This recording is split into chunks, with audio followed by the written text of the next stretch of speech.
Hey Neuro Nerds, I wanted to return to the vestibular system to talk briefly about the motor functions of the vestibular system. So one of the major things many of us know about the vestibular system, particularly the peripheral vestibular system, is that it is responsible of our vestibulo-ocular reflex, or VOR. So VOR is defined as a rapid reflex that helps stabilize vision by counter-rotating the eyes in the opposite direction of head movement. So if I'm focused on my finger and I turn my head to the right, my eyes move left in relation to my head so that I can keep my gaze stable on my target.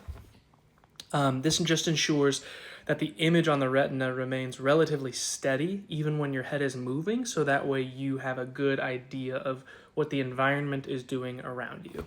So in this top picture, a person with normal VOR, even when their head is involuntarily moved, if their gaze is fixated on a target, their eyes will move in the opposite direction to keep that gaze stable. In a person with impaired VOR, even when their head is voluntarily or involuntarily moved, the eyes will travel with the skull, and then there's a corrective saccade back to the target. So when we're talking about eye movement in a vestibular examination, the direction that we're talking about is based on the patient as a frame of reference, not the observer. So if we're talking about right beating nystagmus, it's to the patient's right, not my right. When we're talking about horizontal, we're talking about left and right directions horizontally. Vertically, we're talking about up and down, and then torsion is left or right rotation inside of the skull, and we base that off of the top pole of the eye or the iris to describe a left torsional or a right torsional. So each semicircular canal is responsible for canal-specific eye movements. And so in a normally functioning person, we're just describing the right side of the peripheral vestibular system right now. When my right side is excited, my eyes will move leftward. And so when I turn to the right, to keep my gaze focused, my eyes will go leftward while my head goes rightward.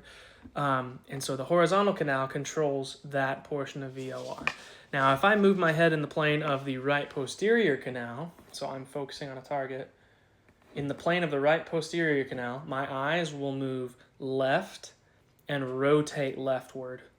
It'll move down and rotate leftward to keep my gaze stable. And then in the right anterior canal, they'll move up and rotate left to keep my gaze stable. And everything would be true to the opposite side if I was talking about the left vestibular system. And so we may not know this, but the vestibular system actually has a huge role in postural control as well as balance, and balance makes sense. So vestibular mechanisms control the neck, trunk, and hip muscles to stabilize the head. So think about if you're walking heel to toe, your trunk will control, or like your vestibular system is picking all that up, and so your trunk will adjust to keep your head upright, right? And so if you think about hip strategies when we're talking about motor learning and trying to recover our balance, it's actually our vestibular system that activates our hip musculature if the perturbation is so large that it requires a hip strategy.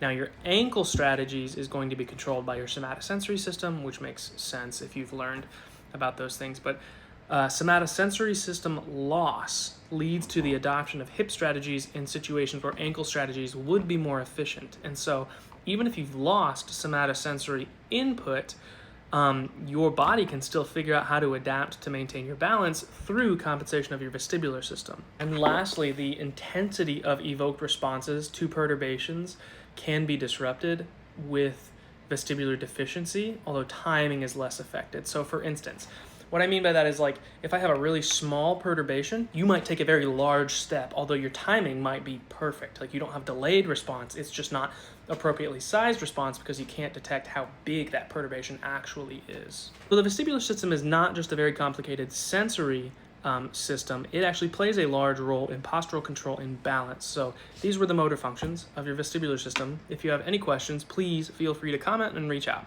Thanks, guys.